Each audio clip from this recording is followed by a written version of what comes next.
Aino Ilves avasi nahkaisen salkkunsa öljyisen työpöydän ääressä, ja maailma tuntui pysähtyvän.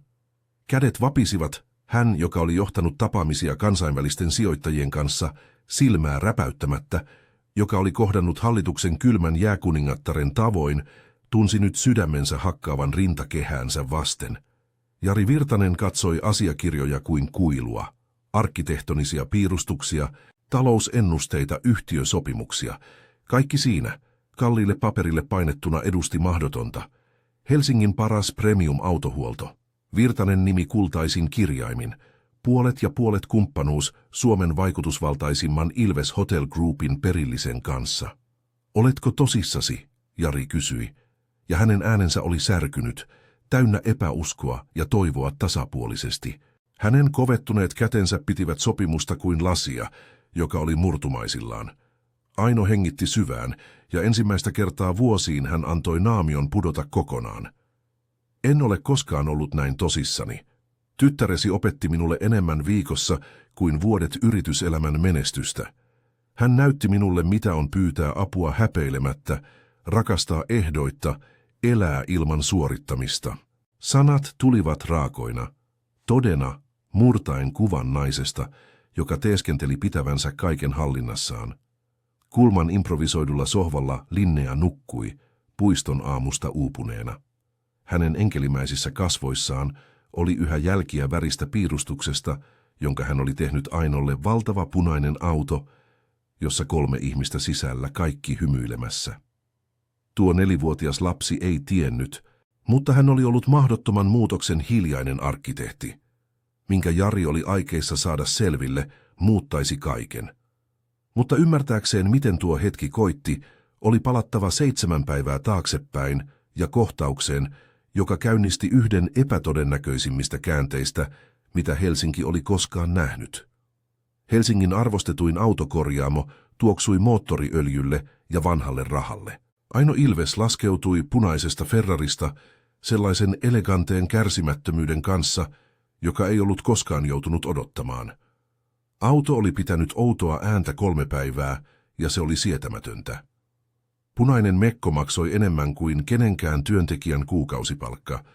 Designer-kengät koskettivat lattiaa, kuin niillä olisi ollut oikeus tulla kuulluksi. 32-vuotiaana Aino oli Ilves Hotel Groupin varatoimitusjohtaja, vastuussa yrityksen arvon kaksinkertaistamisesta 5 vuodessa. Sanomalehdet kutsuivat häntä visionääriksi, lehdet parhaiten pukeutuneeksi. Mutta kukaan ei nähnyt 400 neliömetrin asuntoa kaivopuistossa, sisustettuna tunnettujen nimien toimesta ja tyhjänä kuin suljettu museo. Hän ei ollut puhunut vanhempiensa kanssa vuosiin. Viimeisin poikaystävä oli jättänyt terävän lauseen. Olla hänen kanssaan oli kuin halata kaunista jäävuorta, vaikuttava, saavuttamaton, jäätävä. Juuri silloin kaikki muuttui. Tyttö ilmestyi, ikään kuin hän olisi noussut kuuman metallin ja rikottujen lupausten raskaasta ilmasta. Hän oli ehkä 4-vuotias, ei enempää. Valkoisessa paidassa oli vanhoja rasvatahroja. Ruskeat hiukset oli sidottu vinoon ponin häntään, joka näytti olevan kiireessä tehty. Poskissa oli likaa, mutta silmät, oi luoja, silmät olivat kirkkaat tarkoituksen kirkkaudesta ja loistivat toivolla, jota Aino ei ollut nähnyt kenelläkään vuosiin. Tyttö pysähtyi hänen eteensä, liitti pienet kätensä yhteen kuin epätoivoisessa rukouksessa ja lapsen armottomalla logiikalla, joka ei ollut vielä oppinut häpeämään tarvitsevansa apua, hän kysyi lujalla ja kirkkaalla äänellä. Voitko antaa isälle töitä? Meillä on nälkä. 7 sanaa. Vain 7 sanaa, lausuttuna toivon ja epätoivon kietoutuessa yhteen, saivat Ainon täydellisesti hallitun maailman horjumaan, kompastelemaan, halkeilemaan perustuksistaan. Ilma tuntui tiheämmältä, korjaamon melu kaukaiselta, ikään kuin kaikki olisi pysähtynyt todistamaan tuota mahdotonta pyyntöä. Mies ilmestyi juosten tytön perässä, kasvot vääristyneenä häpeästä, joka näytti sattuvan fyysisesti. Hänen suuret, kovettuneet kätensä vetivät tytärtä kädestä kiireesti, mumisten hätäisiä anteeksi pyyntöjä, yrittäen vetää häntä pois sieltä, yrittäen pyyhkiä pois tapahtuman ennen kuin se muuttuisi todelliseksi, ennen kuin nöyryytys kiteytyisi pysyväksi muistoksi. Anteeksi, ole hyvä anteeksi, hän toisti, ja jokainen sana oli lastattu tuskalla, jonka Aino tunsi omassa rinnassaan. Mies ei pystynyt katsomaan häneen, piti katseensa tiukasti lattiaan kuin etsien reikää, johon kadota yhdessä särkyneen arvokkuutensa kanssa. Mutta siinä tytössä oli jotain tavassa, jolla hän katsoi isäänsä ehdottomalla rakkaudella, tavassa, jolla hän piti kiinni hänen kädestään, vaikka häntä vedettiin pois, jota Aino ei voinut jättää huomiotta. Se oli puhdasta rakkautta, ehdotonta, ilman laskelmointia. Sellaista inhimillistä lämpöä, jota ei ollut hänen sisustetussa asunnossaan, hänen eksklusiivisissa juhlissaan, hänen yrityskokouksissaan. Se oli jotain niin aitoa, että sitä sattui katsoa suoraan kuin aurinkoa. Aino olisi voinut tehdä sen, mihin koko hänen elämänsä oli hänet kouluttanut. Hymyillä, laskelmoidulla ylenkatseella, ehkä ojentaa jonkin setelin helpottaakseen omaa tuntoaan ja jatkaa seuraavaan tapaamiseen, mutta hän ei pystynyt. Jokin siinä kohtauksessa piti häntä paikoillaan, pakottaen hänet näkemään omien puolustusmuuriensa yli. Odota, Aino kuuli oman äänensä sanovan, yllättyen sen sävystä. Mies pysähtyi, yhä katsomatta häneen, koko vartalo jännittyneenä, kuin katkeamaisillaan oleva naru. Se, mitä Aino oli tekemässä, uhmasi kaikkea liiketoimintalogiikkaa, kaikkea Harvardissa oppimaansa harkintakykyä, kaikkea kyynisyyttä, jonka hän oli rakentanut vuosien varrella, mutta joskus elämä ei pyydä lupaa muuttaakseen suuntaa. Jari Virtanen oli 42 vuotta vanha ja hänen kätensä kertoivat tarinoita työstä. Vielä 3 kuukautta aiemmin hän oli ollut Virtasen premium-autohuollon omistaja, liikkeen, jonka hänen isänsä oli perustanut 40 vuotta sitten. 20 vuoden ajan hän oli rakentanut maineensa erinomaisena mekaanikkona, erikoistuen luksusautoihin, joihin muut eivät uskaltaneet koskea. Sitten tuli kriisi ja likainen petos.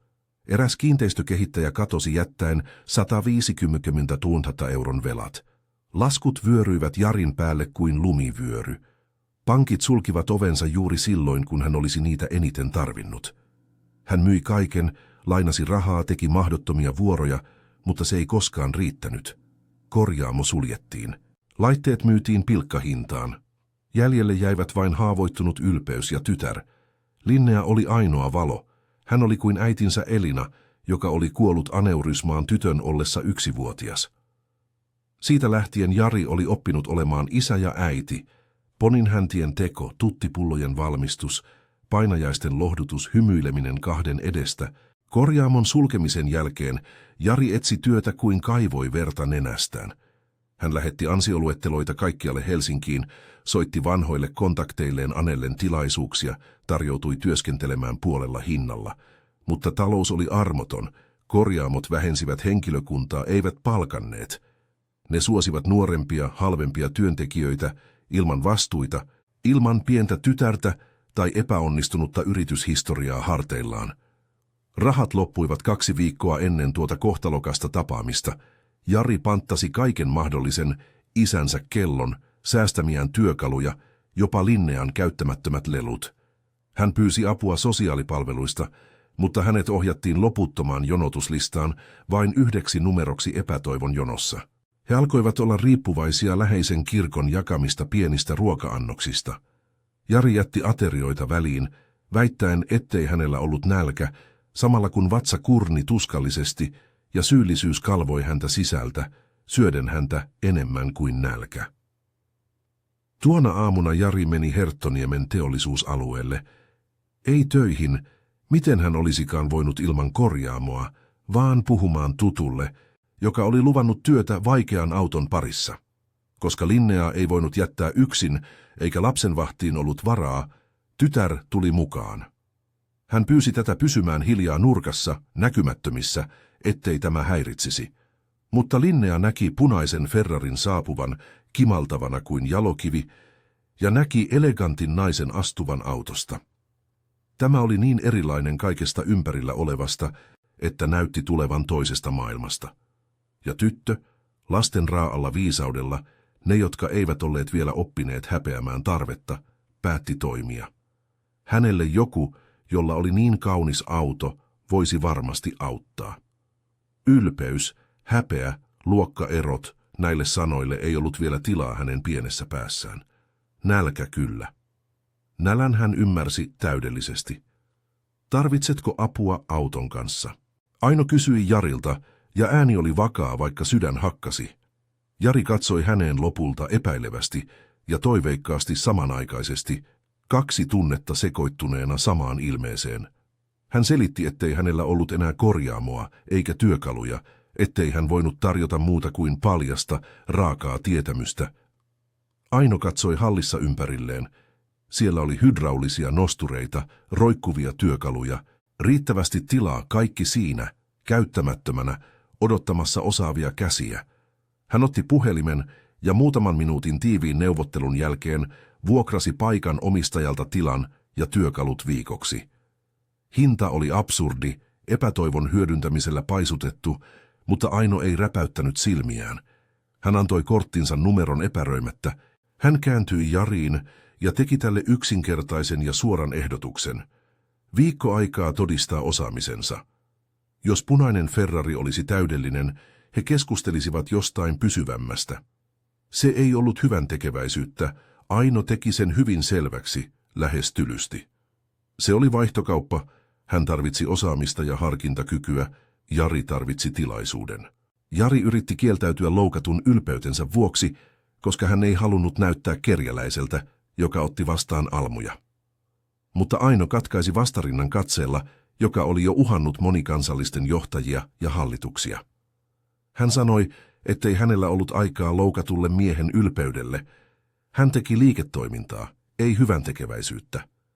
Äänen kylmyys kätki sisäänsä jotain pehmeämpää, mutta Jari ei sitä vielä huomannut. Linnea hymyili ensimmäistä kertaa pitkään aikaan niin leveästi ja aidosti, että se valaisi harmaan hallin. Ennen kuin he palasivat korjaamolle, Aino vaati viedä heidät syömään vaatimattomaan, mutta siistiin ravintolaan. Tyttö ahmio suuren lautasellisen pastaa juustolla ikään kuin maailma loppuisi, jos hän pysähtyisi hetkeksikään, ja tietyllä tavalla hänelle maailma oli todellakin ollut lähellä loppua. Aino tarkkaili jokaista haarukallista oudon painon puristaessa rintaansa, jotain terävän hellyyden ja syvän syyllisyyden väliltä. Kuinka monta kertaa hän oli jättänyt kalliita annoksia puoliksi tähdellä palkituissa ravintoloissa, joissa tuhlaaminen oli vain koriste. Kuinka monta ateriaa hän oli heittänyt pois ajattelematta, kun tämä lapsi ja hänen isänsä näkivät nälkää. Jari aloitti työt samana iltapäivänä, Aino, jolla oli ratkaisevan tärkeitä ja tavallisesti siirtämättömiä kokouksia ja velvollisuuksia, perui aivan kaiken. Hän sanoi hämmästyneelle assistentilleen olevansa kiireinen henkilökohtaisen asian vuoksi ja jäi sinne siihen meluisaan ja harmaaseen halliin, ikään kuin hän olisi oppimassa hengittämään täysin uudella tavalla.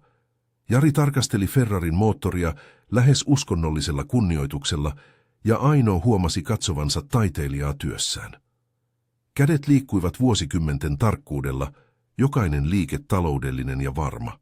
Hän löysi ongelman alle tunnissa, hienovarainen vika jäähdytysjärjestelmässä, jonka virallinen huoltoliike olisi todennäköisesti muuttanut päivien odotteluun ja tuhansiin euroihin. Osaaminen oli ilmeistä, kiistatonta. Linnea, improvisoidussa nurkassa, piirsi autoja Aino kalliista laukustaan löytämien papereiden kääntöpuolelle.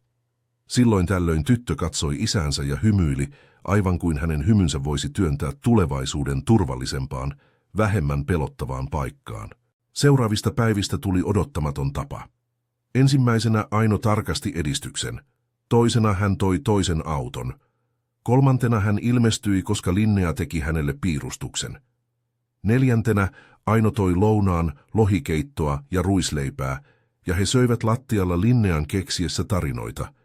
Viidentenä hän saapui aikaisin kahvin ja korvapuustien kanssa. Kuudentena hän ilmestyi ilman tekosyytä, koska luksusasunnon hiljaisuus alkoi sattua enemmän kuin työkalujen ääni.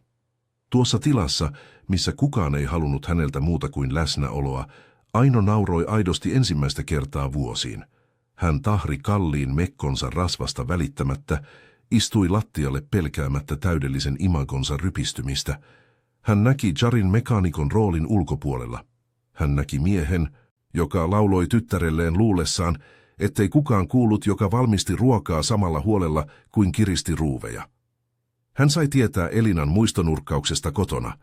Elinan valokuva, tuoreita kukkia, hiljainen uskollisuus muistolle.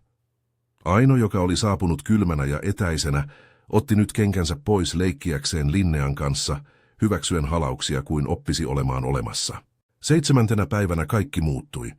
Aino ilmestyi nahkaisen salkun kanssa, joka oli täynnä asiakirjoja. Jari viimeisteli punaisen Ferrarin kiillotusta, joka kehräsi täydellisesti. Linnea nukkui sohvalla uupuneena. Aino avasi salkun, suunnitelmia, ennusteita, sopimuksia. Hän selitti ajatelleensa sijoitusten monipuolistamista, että hotellimarkkinat olivat kyllästetyt, että hän oli tutkinut autosektoria ja nähnyt erinomaisten palveluiden puutteen. Hän ehdotti perustavansa Helsingin parhaan luksusautokorjaamon.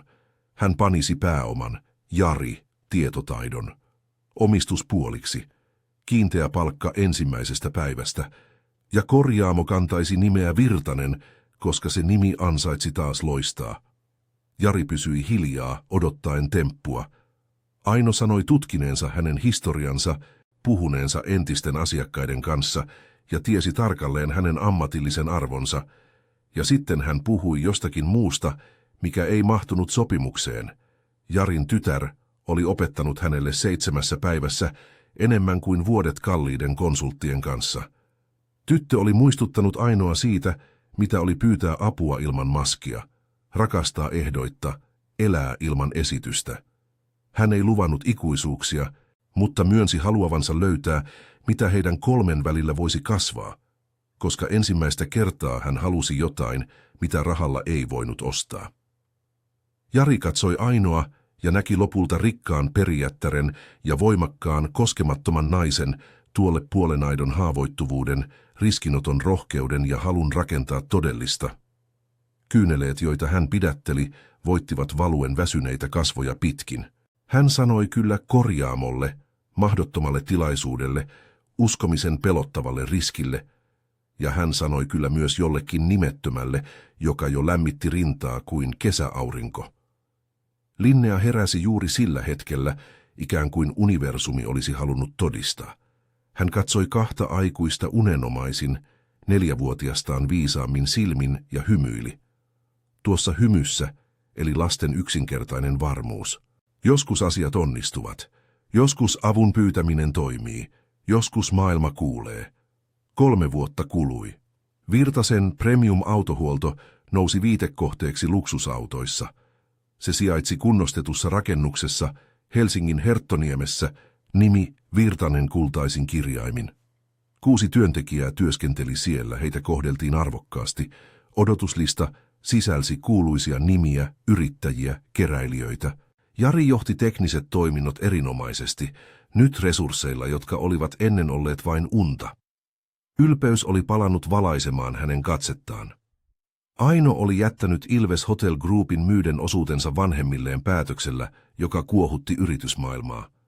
Hänestä oli tullut korjaamon kaupallinen johtaja, tuoden saman pätevyyden, mutta erilaisella ylpeydellä.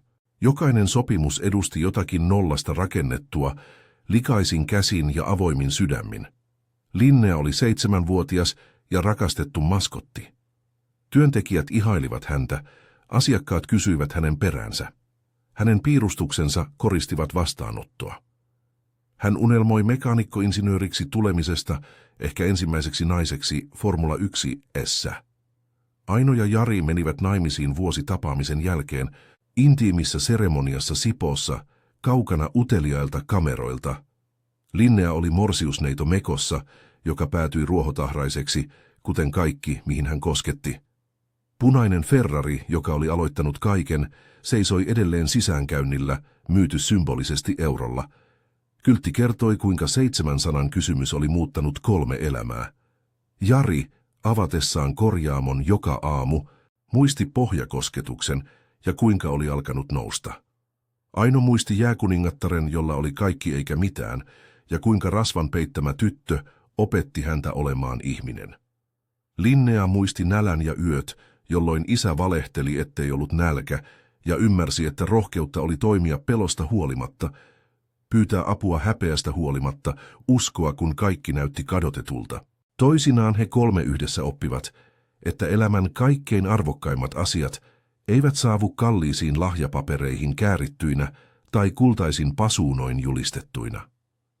Joskus ne ilmestyvät likaisin, rasvan tahrimilla poskilla, hätäisesti sidotulla, vinossa olevalla poninhännällä, pienillä käsillä, jotka ovat yhdistettyinä epätoivoiseen rukoukseen ja vain 7 puhtaalla toivolla lausutulla sanalla. Voitko antaa isälleni töitä? Meillä on nälkä. 7 sanaa, jotka avasivat kokonaisen tien sinne, missä ennen oli vain seinä. 7 sanaa, jotka muistuttivat maailmaa siitä, ettei ihmisarvolla ole markkinahintaa, ettei aito inhimillisyys tunne sosiaaliluokkia ja että joskus avun pyytäminen on rohkein teko kaikista. Ja että lopulta se tosi rakkaus, olipa se sitten isän ja tyttären välistä tai 2 eksyneen sielun, jotka löytävät toisensa, on se ainoa asia, joka todella muuttaa aavikot kukkiviksi puutarhoiksi.